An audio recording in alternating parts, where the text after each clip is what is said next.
Good morning students, बहुत बहुत स्वागत है आप लोगों का सिंपल एजुकेशन में। मैं हूं राजेंद्र कुमार। दोस्तों, आज की इस वीडियो में हम लोग बात करेंगे कक्षा 9 की सामाजिक विज्ञान की पाठ्य पुस्तक इतिहास के पहले अध्याय फ्रांसीसी क्रांति के बारे में।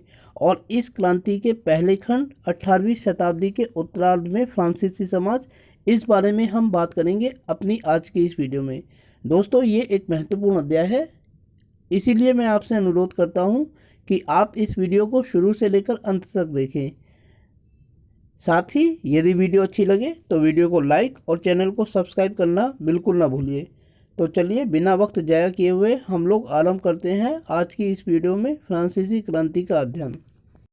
दोस्तों, हमारी जो ये आधुनिक दुनिया बनी है जिसमें हम रहते हैं, जिसको हम एक लोकतांत्रिक शासन व्यवस्था कहते हैं, जिसमें सारे लोग अपने प्रतिनिधियों को चुनते हैं, ये एक बहुत लंबे संघर्ष के पश्चात उद्भव में आई है और अनेक घटनाओं ने इस व्यवस्था को बनाने में अपना योगदान दिया है। इनमें फ्रांसीसी क्रांति सबसे महत्वपूर्ण घटना मानी जाती है।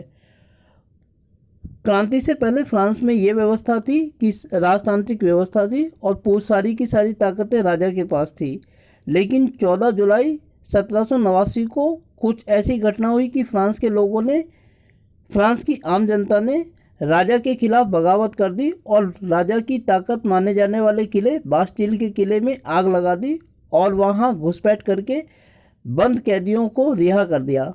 सवाल यह हुआ है कि आखिर ऐसा क्यों हुआ, कौन कौन सी ऐसी घटनाएं थी, कौन कौन सी ऐसी पृष्ठभूमियाँ थी जिन्होंने फ्रांस की आम जनता को इतनी ताकत प्रदान की कि उन्होंने खुद राजा के खिलाफ विद्रोह कर दिया और राजा की शासन व्यवस्था को ख़त्म करके नेशनल असेंबली की शासन व्यवस्था को स्थापित किया।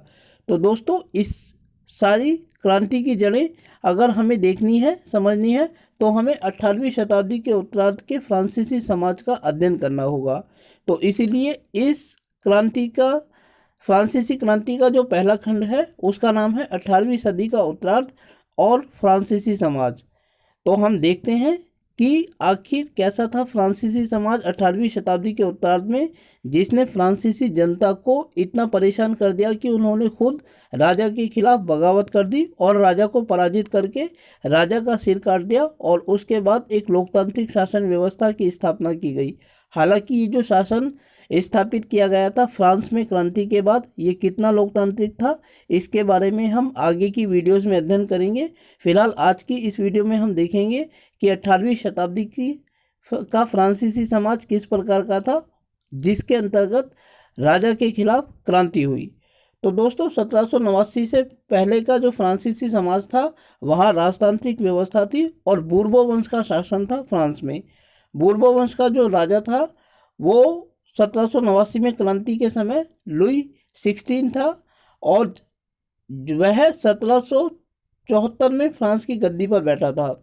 जिस वक्त वह गद्दी पर बैठा था उस समय उसकी आयु मात्र 20 वर्ष की थी और उसका जो विवाह था वो ऑस्ट्रिया की राजकुमारी मैरी एंटोइनेट के साथ हुआ था। जिस समय लुई 16 फ्रांस की गद्दी पर बैठा था उस समय फ्रांस की आर्थिक स्थिति बड़ी ही खराब थी। फ्रांस पूरी तरीके से कर्जे में डूबा हुआ था और दूसरी बात दिक्कत जो थी वो ये थी कि फ्रांस का जो राजकोष था वो पूरी की पूरी तरह खाली था, एक पैसा भी राजकोष में बचा हुआ नहीं था, क्योंकि दरबार की झूठी शानो शौकत को बनाए रखने के लिए वर्साई का एक बड़ा महल था जिसमें राजा रहता था, उसकी झूठी शानो शौकत को बनाए रखने के लिए ना जाने कितना पैसा खर्च किया जाता था। और इसके अलावा ये था कि राजा को एक बड़ी सेना रखनी पड़ती थी अपने साथ, उसके कारण भी दरबार फ्रांस में न जाने कितना पैसा अनायास ही खर्च हो जाता था। इसके अलावा दोस्तों 1776 में अमेरिका की 13 बस्तियां फ्रांस के शासन से मुक्त हो गई थी और इन 13 बस्तियों को मुक्त होने में ब्रिटेन ने अमेरिका की सहायता की थी। इस वजह से, क्योंकि ब्रिटेन को अमेरिका के आज़ाद हो जाने की वजह से आर्थिक नुकसान हुआ था और फ्रांस ने अमेरिका को आज़ाद होने में मदद की थी, इस कारण ब्रिटेन ने फ्रांस के ऊपर 10 अरब लिब्रे का आर्थिक दंड डाल दिया था, जबकि उसके ऊपर पहले से 2 अरब लिब्रे का कर्ज था। इस प्रकार फ्रांस पूरी तरीके से कर्ज में डूब गया था और फ्रांस में जितनी भी आमदनी होती थी, जितना भी धन सरकार को प्राप्त होता था करों के माध्यम से, व्यापार के माध्यम से या दूसरे स्रोतों से, उसका एक बड़ा हिस्सा इस कर्ज की अदायगी करने में खर्च हो जाता था। तो इस प्रकार जो 18वीं शताब्दी का उत्तरार्ध था, जिसमें लुई 16 फ्रांस की राजगद्दी पर बैठा था, उस समय फ्रांस की आर्थिक स्थिति बहुत ज़्यादा खराब थी। दोस्तों, फ्रांसीसी क्रांति में से पहले 1789 से पहले फ्रांस में जो व्यवस्था प्रचलित थी उसे पुराना राजतंत्र कहा जाता था और इस पुराने राजतंत्र के अंतर्गत फ्रांसीसी समाज 3 वर्गों में बटा हुआ था। पहला वर्ग था पादरी वर्ग, दूसरा वर्ग था अभिजात्य वर्ग और तीसरा वर्ग था कृषक वर्ग। पहले जो 2 वर्ग थे उनकी स्थिति बहुत अच्छी थी क्योंकि उन लोगों को जन्म के आधार पर बहुत सारे विशेषाधिकार मिले हुए थे। पहले वर्ग के अंतर्गत हम पादरी वर्ग को शामिल करते हैं। पादरी एक बहुत ही ताकतवर वर्ग था 18वीं शताब्दी के उत्तरार्ध में फ्रांसीसी समाज में, क्योंकि उनके पास बहुत सारी परिसंपत्तियां थी। तरह तरह से उन्होंने धन कमाना आरंभ कर दिया था। उन्होंने न केवल तरह तरह के कर किसानों के ऊपर लगाए हुए थे, बल्कि पाप मुक्ति पत्र जैसे हथकंडों का इस्तेमाल भी करना शुरू कर दिया था, जिसकी वजह से चर्च बड़े पैमाने पर धन दौलत इकट्ठा करता था। इसके अलावा चर्च मध्यकालीन समाज को चलाने के लिए, खासतौर से फ्रांसीसी समाज को चलाने के लिए जो कानून बनाए जाते थे वो चर्च के द्वारा ही बनाए जाते थे और अक्सर चर्च के पादरी बाइबल की एवज में अपने निजी विचारों को फ्रांसीसी समाज पर थोप देते थे। किसी भी व्यक्ति अथवा संस्था के पास इतनी ताकत नहीं थी कि वो चर्च द्वारा बनाए गए कानूनों का विरोध कर सके। यदि कोई व्यक्ति इन कानूनों का विरोध करने का प्रयास करता था तो उसे सरेआम मौत के घाट उतार दिया जाता था। सार्वजनिक रूप से उसे जहर पिला दिया जाता था या जिंदा जला दिया जाता था यदि कोई व्यक्ति चर्च की सत्ता का विरोध करने का प्रयास करता था। दोस्तों, दूसरा वर्ग था अभिजात्य वर्ग। अभिजात्य वर्ग के अंतर्गत राजा और राजा के दरबार में काम करने वाले कुलीन वर्ग के लोग शामिल थे और राजा के दरबार में जो काम करने वाले कुलीन वर्ग के लोग थे उनका पद आनुवंशिक होता था। आनुवंशिक का मतलब ये कि यदि कोई व्यक्ति मर जाता था तो उसका स्थान उसका बेटा ले लेता था। और इसके अलावा इन लोगों की ज़िंदगी बड़ी ही आलीशान थी। बड़े बड़े महल जैसे घरों में ये रहते थे। राजा के साथ इनके निजी संबंध होते थे और साथ ही जितने भी अभिजात वर्ग के लोग थे वो सब के सब एक जैसी ज़िंदगी जीते थे, क्योंकि सारे अभिजात वर्ग के लोग आपस में वैवाहिक संबंधों द्वारा जुड़े होते थे। राजा की तरफ से इन्हें भूमि का एक टुकड़ा दिया जाता था और भूमि के उस टुकड़े से इन लोगों को अपने पास एक सेना रखनी होती थी। उस भूमि के टुकड़े से जितनी आमदनी होती थी उस आमदनी से उस सेना का खर्च निकालते थे, अपने निजी खर्चों को पूरा करते थे और उसी आमदनी का एक हिस्सा वो लोग राजा के पास पहुंचा देते थे। यह सेना उन्हें इसलिए रखनी पड़ती थी क्योंकि मध्यकालीन यूरोपीय समाज में अक्सर राजा युद्ध करते रहते थे और इन युद्धों में जब भी राजा को सेना की जरूरत पड़ती थी तो अभिजात वर्ग के लोग अपनी सेना उस राजा को प्रदान करते थे, जिनसे उनको ज़मीन का टुकड़ा प्राप्त होता था। तो ये दूसरा वर्ग था दोस्तों। और तीसरा वर्ग कृषक वर्ग का था। कृषक वर्ग की स्थिति बहुत ज़्यादा खराब थी क्योंकि जितने भी कर्जों की अदायगी थी वो सिर्फ कृषक वर्ग के द्वारा की जाती थी। कृषक वर्ग की यदि हम बात करें तो स्थिति इसकी इतनी ज़्यादा ख़राब थी कि ये लोग स्वतंत्रता पूर्वक कुछ भी नहीं कर सकते थे। जिन सामंतों की ज़मीनों पर ये रहते थे ये पूरी तरीके से उनके गुलाम थे और अपनी स्वतंत्रता पूर्वक इच्छा से ये लोग कुछ भी नहीं कर सकते थे। ये माना जाता था कि जिन सामंतों की ज़मीन पर ये लोग रहते थे, खासतौर से बंधुआ मजदूर वर्ग के लोग, उन्हें अपने सामंतों की इच्छा पर इस तरीके से निर्भर होना पड़ता था कि उन्हें अपना खाना उसी सामंत की भट्टी पर तब बनाना होता था जब सामंत का खाना बनाने के लिए भट्टी चली होती थी। यदि भट्टी बंद है और कृषक वर्गों को भूख लग जाए तो अपने भूख को मिटाने के लिए वो अलग से भट्टी नहीं चला सकते थे। इसके अलावा जितने भी करों की अदायगी थी वो इस तीसरे वर्ग से ही ली जाती थी। फ्रांस की ये मध्यकालीन सामंती व्यवस्था पूरी तरीके से तीसरे वर्ग के शोषण के ऊपर आधारित थी और शोषण करने का काम करते थे पहले 2 वर्ग, अर्थात पादरी वर्ग और दूसरा अभिजात वर्ग के लोग पूरी तरीके से तीसरे वर्ग यानी कृषक वर्ग का शोषण करते थे। और पहले दो वर्गों को कुछ विशेषाधिकार प्राप्त थे। इनमें सबसे महत्वपूर्ण विशेषाधिकार था सामंती करों में छूट। इन लोगों को किसी भी प्रकार का कर नहीं देना पड़ता था पहले दो वर्गों को, बल्कि इन लोगों को किसानों के ऊपर कर लगाने का अधिकार प्राप्त था। इनमें जो सबसे महत्वपूर्ण कर था वो चर्च द्वारा लगाया जाने वाला धार्मिक कर था, जिसे टीड कहा जाता था। दोस्तों, आपकी किताब में इसके लिए टाइड शब्द का इस्तेमाल किया गया है, लेकिन जो वास्तविक उच्चारण इस शब्द का है वो टीड है। टीड एक धार्मिक कर था जो चर्च द्वारा किसानों के ऊपर लगाया जाता था, और यह एक वर्ष छोड़कर हर तीसरे वर्ष लगाया जाता था। इस कर के अंतर्गत किसानों से उनकी उपज का 10वां हिस्सा लिया जाता था, और इसके बदले में उन्हें कोई विशेष सुविधा नहीं दी जाती थी चर्च के द्वारा या किसी भी अन्य संस्था के द्वारा। इसके अलावा जो दूसरा महत्वपूर्ण कर था वो दूसरे वर्ग के द्वारा लगाया जाता था, खासतौर से राजा के द्वारा। राजा के द्वारा किसानों के ऊपर जो कर लगाया जाता था उसे टैल कहा जाता था, और ये कर मुख्य रूप से राजा के द्वारा तब लगाया जाता था जब युद्ध के लिए उसे अतिरिक्त धन की आवश्यकता होती थी। कोई भी व्यक्ति इन करों को देने से इनकार नहीं कर सकता था, और ख़ास तौर पर ये सारे के सारे कर समाज के तीसरे वर्ग यानी कि कृषक वर्ग के ऊपर लगाए जाते थे। इसके अलावा किसानों को कुछ अप्रत्यक्ष कर भी देने पड़ते थे, जिनमें तंबाकू, नमक कर आदि शामिल था। इस प्रकार जो तीसरे वर्ग के लोग थे किसान, उनकी स्थिति बड़ी ही दर्दनाक थी। दर्दनाक इसलिए थी कि वो लोग स्वतंत्रता पूर्वक कुछ भी नहीं कर सकते थे, और सारे के सारे करों का भार उन्हीं के कंधों के ऊपर था। इसके अलावा दोस्तों, राजतांत्रिक व्यवस्था में अर्थात 1789 से पहले की फ्रांसीसी व्यवस्था में एक परामर्शदाती संस्था थी राजा के लिए, जिसको एस्टेट जनरल कहा जाता था। हालांकि ये एक परामर्शदाती संस्था थी, लेकिन और इसका काम जो था वो राजा को परामर्श देना होता था, लेकिन ये राजा की अपनी मर्जी होती थी कि वो इस परामर्श को माने या ना माने। इस समिति के अंतर्गत ये होता था कि पहले दो वर्ग यानी पादरी वर्ग और दूसरा अभिजात वर्ग अपने 300 सदस्य भेजते थे, जबकि तीसरे वर्ग के लोग इसमें 600 सदस्य भेजते थे, क्योंकि संख्या की दृष्टि से सबसे ज़्यादा जो बड़ा वर्ग था वो कृषक वर्ग का था।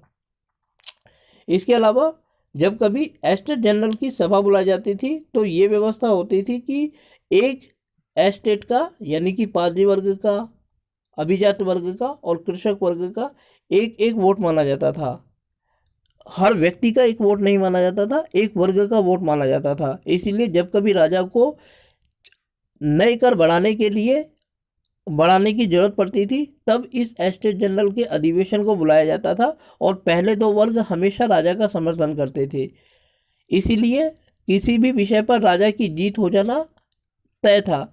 अगर तीसरे वर्ग के लोग इसका विरोध भी करते थे तो उनके विरोध का कोई फर्क नहीं पड़ता था, क्योंकि पहले दो वर्गों का समर्थन हमेशा राजा को मिलता था। लेकिन दोस्तों, दिक्कत ये थी कि इस एस्टेट जनरल की मीटिंग राजा तब बुलाता था जब उसको ज़रूरत पड़ती थी युद्ध का या दूसरे खर्चों को पूरा करने के लिए उसे अतिरिक्त कर या नए कर लगाने की आवश्यकता पड़ती थी। माना जाता है कि इसकी जो अंतिम बैठक हुई थी वो 1614 ईस्वी में हुई थी, और उसके बाद 1789 ईस्वी तक इसकी कोई बैठक नहीं बुलाई गई थी। अर्थात उस समय फ्रांस के जो लोग थे 1789 में या 18वीं शताब्दी के उत्तरार्ध में, उन लोगों ने इस परामर्शदाती संस्था एस्टेट जनरल का नाम तो जरूर सुन रखा था, लेकिन कभी उन्होंने इसे कार्य करते हुए देखा नहीं था, क्योंकि उनकी पूरी जिंदगी में कभी भी इस एस्टेट जनरल का अधिवेशन नहीं बुलाया गया था। 1789 ईस्वी में इस एस्टेट जनरल का अधिवेशन बुलाया गया, जबकि बढ़ते हुए खर्चे को पूरा करने के लिए राजा को नए कर लगाने की आवश्यकता महसूस हुई। चलिए दोस्तों, थोड़ा सा आगे बढ़ते हैं और देखते हैं जीने का संघर्ष। दोस्तों, अब तक कि हम अपनी परिचर्चा में देख चुके हैं कि फ्रांसीसी समाज जो 3 वर्गों में बटा हुआ था, उनमें सबसे ज़्यादा बुरी हालत कृषक वर्ग यानी कि तीसरे वर्ग की थी, और सारे के सारे करों की अदायगी इस तीसरे वर्ग के द्वारा ही की जाती थी। प्रथम वर्ग और दूसरे वर्गों को किसी भी प्रकार के कर देने की आवश्यकता नहीं थी, क्योंकि उन्हें सामंती करों में छूट का विशेषाधिकार प्राप्त था, और यह विशेषाधिकार उनको जन्म के आधार पर ही मिल जाता था।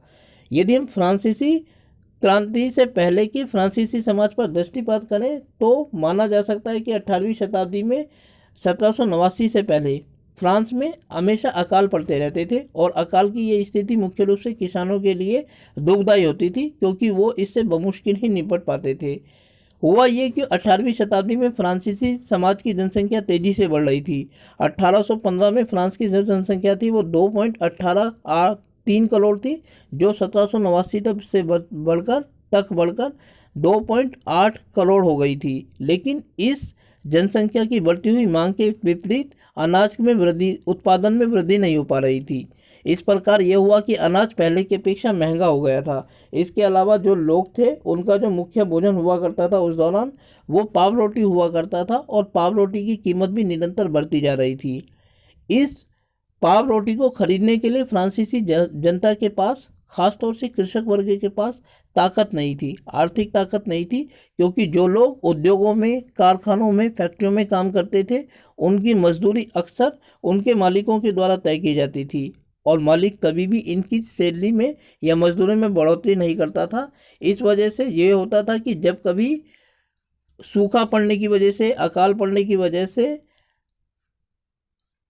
फसल नष्ट हो जाती थी तो अक्सर लोगों के सामने जीविका का संकट पैदा हो जाता था, और इसीलिए लोग जो थे वो भूखे मरने की स्थिति में आ जाते थे। और राजतांत्रिक व्यवस्था में 1789 से पहले, जबकि फ्रांसीसी क्रांति हुई उससे पहले, इस तरीके के जीविका संकट फ्रांस में पड़ना एक आम बात थी।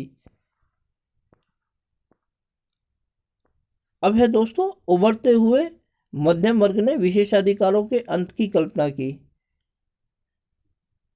दोस्तों, अब तक की इस परिचर्चा में हम इस बात का अध्ययन कर चुके हैं कि इस पूरी राजतांत्रिक व्यवस्था में जो 1789 से पहले फ्रांसीसी समाज में थी, वह किसानों के लिए या कहीं की तीसरे वर्ग के लिए बड़ी ही दुखदायी थी, परेशानी वाली थी, क्योंकि सारे के सारे जो भी कर थे वो इस तीसरे वर्ग के ऊपर लगाए जाते थे और उनको स्वतंत्रता पूर्वक अपनी ज़िंदगी जीने का बिल्कुल भी अधिकार नहीं था। लेकिन 18वीं शताब्दी के उत्तर तक आते आते फ्रांस में एक उभरता हुआ मध्यम वर्ग अस्तित्व में आ चुका था। इस वर्ग की खासियत ये थी कि यह वर्ग जो था वो शिक्षित था और जन्म के ऊपर आधारित विशेषाधिकारों का विरोध तरह तरह से इसने करना प्रारंभ कर दिया था। और ये लोग चाहते थे कि फ्रांसीसी समाज की जो रचना है वो नए सदी से की जानी चाहिए। इसमें किसी भी व्यक्ति को जन्म के आधार पर विशेषाधिकार प्राप्त नहीं होना चाहिए। इनका मानना ये था कि समाज का जब नए सिरे से रचना की जाए तो उसमें कुछ दार्शनिक सिद्धांतों को ध्यान में रखा जाए। इसलिए मध्यम वर्ग ने तरह तरह से अपने विचार अभिव्यक्त करने शुरू कर दिए थे और समाज किस तरह का होना चाहिए, राजतंत्र के खात्मे के पश्चात उन्होंने इस विषय पर अपने विचार व्यक्त करने शुरू कर दिए थे। उनका मानना था कि स्वतंत्रता, समानता और समान अवसरों पर आधारित समान होना चाहिए, और इसकी कल्पना जॉन लॉक और जियां जैक्स रूसो जैसे दार्शनिकों ने अभिव्यक्त करनी शुरू कर दी थी। जैसे कि जॉन लॉक था, उसने टू ट्रीटीज ऑफ गवर्नमेंट नाम की एक पुस्तक लिखी और उसमें उसने इस विचार का खंडन किया कि राजा को शासन करने का दैवीय अधिकार है और राजा का जो अधिकार है वह निरंकुश है, क्योंकि राजतांत्रिक व्यवस्था के अंतर्गत लुई 16 ने यह कहा था, उसके पूर्वजों ने भी, कि वो धरती पर राजा द्वारा भेजे गए लोग हैं और उनकी सत्ता निरंकुश है, कोई भी व्यक्ति उनका विरोध नहीं कर सकता है। साथ ही ये कि उन्हें शासन करने का अधिकार भगवान से मिला है, देवताओं से मिला है।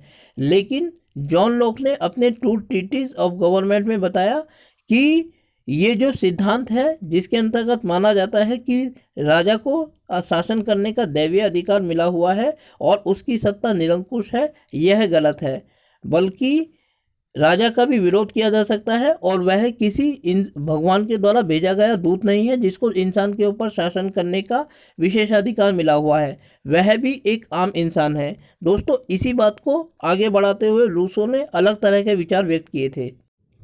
रूसो की अगर बात करें तो रूसो ने इसी विचार को आगे बढ़ाते हुए, जॉन लॉक के विचार को आगे बढ़ाते हुए, उसने कहा कि जनता के ऊपर राजा द्वारा शासन करने का अधिकार एक सामाजिक अनुबंध है, सोशल कॉन्ट्रैक्ट है। इसे सोशल कॉन्ट्रैक्ट एक ऐसी व्यवस्था है जिसके अंतर्गत लोगों ने राजा को खुद चुना था।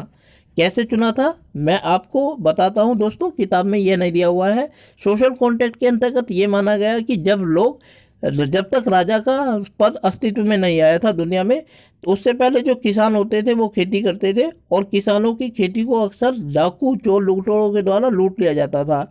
ऐसे में कुछ लोगों ने, किसानों ने एक ऐसे ताकतवर व्यक्ति को चुना जो चोर डाकुओं से उनकी रक्षा कर सके, और इस रक्षा के बदले में किसान लोग राजा को, उस व्यक्ति को अपनी फसल उत्पादन का एक हिस्सा प्रदान करने लगे। धीरे धीरे यही व्यवस्था आगे चलकर राजा के रूप में विकसित हुई और ये एक तरह का सामाजिक अनुबंध था जिसके अंतर्गत किसानों ने राजा को चुना था, क्योंकि वह राजा चोर डाकुओं से, लुटेरों से लोगों की रक्षा करेगा और इस रक्षा के बदले में किसान लोग अपनी उत्पादन का एक हिस्सा राजा को प्रदान करेंगे।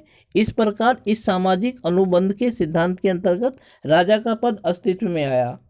और इसके अलावा दोस्तों एक अन्य विद्वान थे मोंटेस्क्यू। उन्होंने द स्पिरिट ऑफ लॉ में इस विचार का प्रतिपादन किया कि सरकार के अंदर कार्यपालिका, न्यायपालिका और विधानपालिका के बीच शक्तियों का विभाजन होना चाहिए, क्योंकि 1789 से पहले फ्रांसीसी समाज में जो राजतांत्रिक व्यवस्था थी उसमें सारे के सारे अधिकार राजा के पास थे। क्या कार्यपालिका, क्या न्यायपालिका और क्या विधानपालिका, तमाम तरह की जो शक्तियां थी वो राजा के हाथों में थी। शक्तियों का कोई विभाजन नहीं था। लेकिन मोंटेस्क्यू साहब ने द स्पिरिट ऑफ लॉ में बताया कि एक ऐसी लोकतांत्रिक व्यवस्था होनी चाहिए जिसमें राजा की ताकत पर लगाम हो, और यह लगाम तब हो सकती है जब राजा की शक्तियों को विभिन्न संस्थाओं में बांट दिया जाए, और विभिन्न संस्थाएं जिनमें ये बांटा जाएगा राजा की ताकतों को, उसको कार्यपालिका, न्यायपालिका और विधानपालिका कहा गया।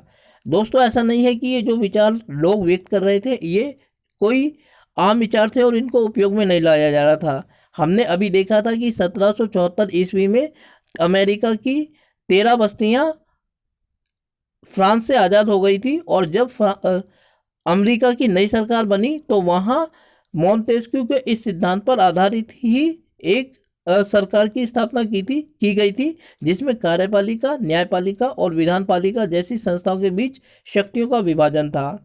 इसके अलावा दोस्तों ये जो मध्यम वर्ग के लोग उभर कर आए थे, ऐसा नहीं था कि ये लोग सिर्फ अपने मन में इन विचारों को सोच रहे थे। अक्सर इन विचारों के ऊपर ये लोग परिचर्चाएं करते थे और इसके लिए ये क्लबों में मीटिंग करते थे, पार्कों में मीटिंग करते थे, सैलूनों में मीटिंग किया करते थे और विभिन्न प्रकार की पत्रिकाओं को लिखते थे, समाचार पत्रों को लिखते थे, पैम्फलेट्स को लिखते थे, जिसके द्वारा ये लोग अपने विचारों को अभिव्यक्त करते थे।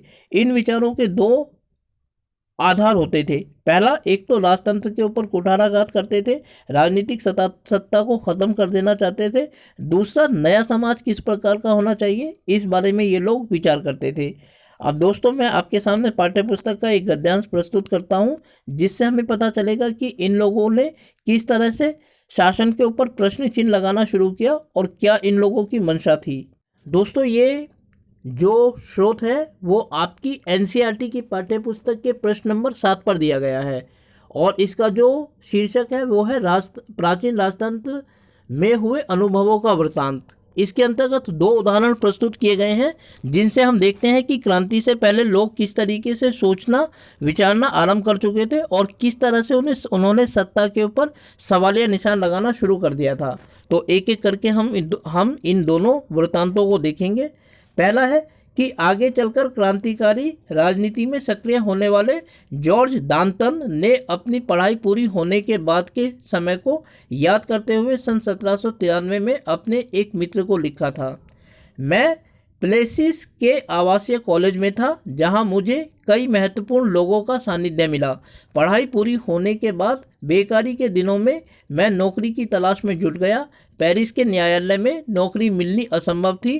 सेना में नौकरी का विकल्प भी मेरे पास नहीं था क्योंकि ना तो मैं जन्मजात कुलीन था और ना ही मेरा कोई संरक्षक था। चर्च भी मुझे आसरा नहीं दे सका। मैं कोई ओहदा भी खरीदने की स्थिति में नहीं था क्योंकि मेरी जेब में एक सू अर्थात फ्रांसीसी पैसा तक नहीं था। पुराने दोस्तों ने भी मुंह मोड़ लिया था। व्यवस्था ने हमें पढ़ा लिखा तो दिया था, लेकिन हमारी प्रतिभा के इस्तेमाल के अवसर उपलब्ध नहीं कराए गए थे। तो दोस्तों, इसमें जॉर्ज डाल्टन साहब ने बताया है कि पढ़ने लिखने के बावजूद भी वो किसी प्रकार की नौकरी प्राप्त करने में असमर्थ थे, क्योंकि नौकरी करने का विशेषाधिकार पहले दो वर्गों के पास था। तीसरे वर्ग में जो व्यक्ति जन्म ले लेते थे वो अपनी निजी कोशिशों से पढ़ लिख तो सकते थे, लेकिन पढ़ने लिखने के बावजूद भी उन्हें दिक्कतों का सामना करना पड़ता था, क्योंकि प्रशासन ने उनकी नौकरी की व्यवस्था नहीं की थी। ऐसे लोगों ने राजतांत्रिक व्यवस्था और ख़ास तौर से जो जन्म के आधार पर मिले हुए विशेषाधिकार थे पहले दो वर्गों को, उसका उन्होंने जमकर विरोध किया। क्रांति के दौरान यही हुआ। अब हम देखते हैं कि दूसरा वृत्तांत क्या है। दोस्तों, आर्थर यंग नाम के एक अंग्रेज ने सन 1787 से 89 के दौरान फ्रांस की यात्रा की और अपनी यात्रा का विस्तृत वृत्तांत लिखा। इस वृत्तांत में उसकी यह टिप्पणी दिलचस्प है। सेवा टहल में लगे मेरे गुलामों, खास तौर पर उनके साथ बुरा व्यवहार करने वालों को पता होना चाहिए कि इस तरह वह अपनी ज़िंदगी को ऐसी स्थिति में डाल रहा है जो उस स्थिति से बिल्कुल भिन्न होती है जिसमें उसने मुक्त लोगों की सेवाएं ली होती और उनसे बेहतर बर्ताव करता, जो अपने पीड़ितों की कलह सुनते हुए बोझ उड़ाना पसंद करते हैं। उन्हें दंगे के दौरान अपनी बेटी के अपहरण या बेटों का गला रेत दिए जाने का दुखड़ा नहीं रोना चाहिए। तो दोस्तों, आर्थर यंग साहब ये बताते हैं कि कुलीन वर्ग के द्वारा सामान्य या तीसरे वर्ग के लोगों का जो शोषण किया जाता था वो गलत है, क्योंकि ऐसे लोगों को जो शोषण पर आधारित समाज का हिस्सा है और अभिजात वर्ग का हिस्सा है, ये अक्सर उन लोगों का शोषण करते हैं। और साथ ही आर्थर यंग साहब यह कहते हैं कि जब इस तरीके के लोग क्रांति पर उतर आते हैं तो अक्सर अभिजात वर्ग के लोगों को नुकसान पहुंचाया जाता है इनके द्वारा। जब अभिजात वर्ग के लोगों को इनके द्वारा नुकसान पहुंचाया जाता है तो अभिजात वर्ग के लोगों को अपना रोना नहीं रोना चाहिए, क्योंकि उन्होंने ऐसा कोई काम ही नहीं किया कि लोग उनके प्रति सहानुभूति रखें। उन्होंने काम ही ऐसा किया है कि उनके खिलाफ बगावत हो, और जब बगावत हो जाती है उनके खिलाफ तो उनको अपना दुखड़ा बिल्कुल नहीं रोना चाहिए कि उनके साथ ये हो गया या वो हो गया। तो दोस्तों, ये था फ्रांसीसी क्रांति के अंतर्गत 18वीं सदी के उत्तरार्ध में फ्रांसीसी समाज। उम्मीद करता हूँ कि आपको यह वीडियो अच्छी लगी होगी, और साथ ही आपसे अनुरोध करता हूँ कि यदि वीडियो अच्छी लगी तो वीडियो को लाइक करें और चैनल को सब्सक्राइब करें। साथ ही आगे आने वाली वीडियोस को देखने के लिए जुड़े रहें मेरे साथ मेरे इस यूट्यूब चैनल पर, जिसका नाम है सिंपल एजुकेशन। वीडियो को देखने के लिए आपका बहुत बहुत धन्यवाद।